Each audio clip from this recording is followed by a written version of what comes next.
आप सभी को नमस्कार एवं जय श्री राम। आज 25 जनवरी का दिन, यह दिन भारत के प्रत्येक नागरिक को वोट का अधिकार देता है और कल यानी 26 जनवरी का दिन भारत के महान गणतंत्र की स्थापना हुई। हम उन सभी वीर महापुरुषों को शत नमन करते हैं जिन्होंने भारत को महान गणतंत्र दिया और आज उसी शक्ति के बल पर भारत विश्व का सबसे बड़ा लोकतांत्रिक देश माना जाता है। आज हम बात करेंगे भारत के संविधान के बारे में कि भारत का संविधान कहां से आया है। विश्व का सबसे बड़ा लिखित संविधान यदि कोई है तो वो भारत का संविधान है। भारत का संविधान भारतीय दर्शन से आया है। हम भारतीय दर्शन एवं भारतीय संस्कृति के कुछ बिंदुओं पर नजर रखेंगे जिनके आधार पर भारत के संविधान में फंडामेंटल राइट्स, मौलिक अधिकार दिए गए हैं। हमारे संविधान में 5 मौलिक अधिकार हैं जो प्रत्येक नागरिक को मिलते हैं, जिसमें right to equality, right to freedom, right to life, democracy, freedom of religion to everybody. ये 5 मौलिक अधिकार भारतीय संस्कृति के जीवंत उदाहरण हैं। हमारा संविधान कहता है राइट टू इक्वलिटी, सभी नागरिकों को समान अधिकार मिले, किसी में कोई भेदभाव ना हो। और ये राइट टू इक्वलिटी का अधिकार जो भारत के संविधान में आया है, ये कहां से आया है? ये आया है वसुधैव कुटुंबकम, कि विश्व एक परिवार है। भारत कहता है विश्व एक परिवार है। भारत की संस्कृति कहती है कि संपूर्ण विश्व एक परिवार है और भारतीय संविधान कहता है राइट टू इक्वलिटी, एक समान है, किसी में कोई भेदभाव नहीं है। Equality, the world is a family, पूरा विश्व एक परिवार है और भारत के जितने भी नागरिक हैं वो एक परिवार है, सबको समान अधिकार है। मार्क्सवाद कहता है दुनिया व्यापार का साधन है। कैपिटलिज्म कहता है the world is a market, दुनिया केवल बाजार है। भारतीय संविधान कहता है हम सब इक्वल हैं, एक हैं, हम सब में कोई असमानता नहीं है, हम सब समान हैं। और दूसरे मौलिक अधिकार की यदि हम बात करें तो भारत का संविधान दूसरा अधिकार देता है राइट टू फ्रीडम, लिबर्टी। सब स्वतंत्र है, ये स्वतंत्रता केवल भारतीय संविधान देता है। और ये भारतीय संविधान में स्वतंत्रता कहां से आई? ईशावास्यम इदम सर्वम, अर्थात जो भी चीजें दिख रही हैं वो उसी ब्रह्म तत्व के अंश हैं, इसलिए हम सब समान हैं। जो ईश्वर का अंश मेरे में है वो तुम सब में है, वही जीव जंतु में है, वही पेड़ पौधों में है, वही पशु पक्षियों में है। इस चराचर जगत में जो भी चीजें दिख रही हैं उनमें उसी ब्रह्म तत्व का अंश है, इसलिए हम सब समान हैं। और यहीं से भारत राइट टू फ्रीडम का अधिकार देता है कि हम सब स्वतंत्र हैं, किसी में कोई भेदभाव नहीं है। जिस प्रकार ईश्वर की बनाई हुई समस्त चीजें स्वतंत्र है, ईश्वर के अधीन है, उसी तरह भारत के नागरिक भी स्वतंत्र है अपने संविधान के अधीन। संविधान में जिन चीजों की हमें स्वतंत्रता मिली है उस स्वतंत्रता में सबका अधिकार है।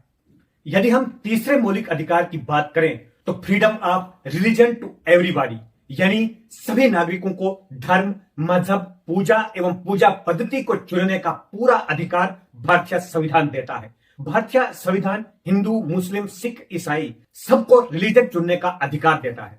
और भारतीय संस्कृति कहती है एकम सत्य विप्रा बहुधा वदंती, सत्य एक है, चाहे उसे हम राम कहें, अल्लाह कहें, नानक, बुद्ध या महावीर कहें, सब एक है, चाहे हम किसी भी नाम से जाने।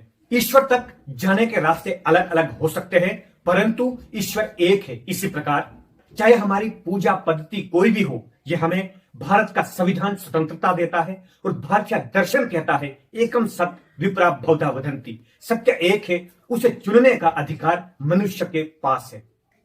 यहीं से आता है हमारे संविधान का article 25, freedom of religion. You have your right to practise your religion, आपको अपनी पूजा पद्धति को चुनने का अधिकार भारतीय संविधान तथा भारतीय दर्शन दोनों में समान मिलता है।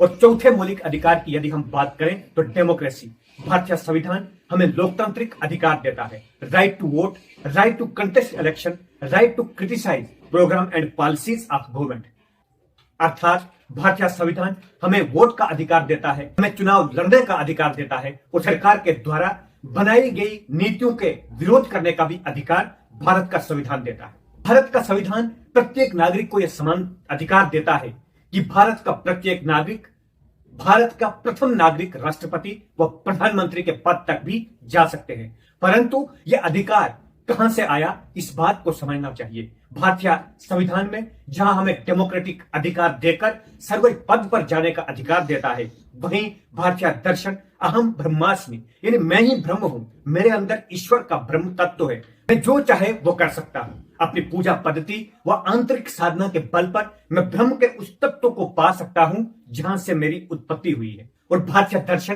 केवल यही नहीं कहता कि अहम ब्रह्मास्मि, मैं ब्रह्म हूं तो तुम शैतान हो, ऐसा नहीं है। अहम ब्रह्मास्मि तत्वमसि, तुम भी वही हो। इसलिए जिस प्रकार भारत के संविधान में समान अधिकार है कि आप कुछ भी कर सकते हैं, इसी प्रकार हमारे भारतीय दर्शन में भी एक साधारण मनुष्य उस ब्रह्म तत्व तक पहुंच सकता है जहां उसकी अंतिम सीढ़ी और हमारा पांचवा मौलिक अधिकार फंडामेंटल राइट टू लाइफ, सबको जीने का अधिकार है। यहां ऐसा नहीं है कि कोई शक्तिशाली व्यक्ति किसी निर्बल व्यक्ति की हत्या कर दे या उसके अधिकार को छीन ले, ऐसा नहीं है। यहां पर सबको समान अधिकार है। और यह अधिकार भारत के संविधान में कहां से आया? सर्वे भवन्तु सुखिनः सर्वे सन्तु निरामया, फंडामेंटल राइट टू हेल्थ एवं फंडामेंटल राइट टू हैप्पीनेस। सब खुश रहें, सब स्वतंत्र रहें, सब सुखी रहें, सर्व भवन्तु सुखिनः सर्व सन्तु निरामया, किसी को कोई रोग ना हो। यह अधिकार भारत तथा भारतीय दर्शन देता है। इस छोटे से वीडियो के माध्यम से हमने आपके सामने भारतीय दर्शन एवं भारत के संविधान के कुछ बिंदु पर नजर रखी। भविष्य में हम भारत के इस विशाल संविधान पर और भी बहुत सारी चर्चाएं करेंगे। इसके लिए यदि आपके पास कोई सुझाव हो, आप भी अपना सुझाव भारत के संविधान के प्रति कमेंट बॉक्स में जरूर भेज सकते हैं। यही कहते हुए आप सभी का बहुत बहुत धन्यवाद। जय हिंद, जय भारत, जय श्री राम।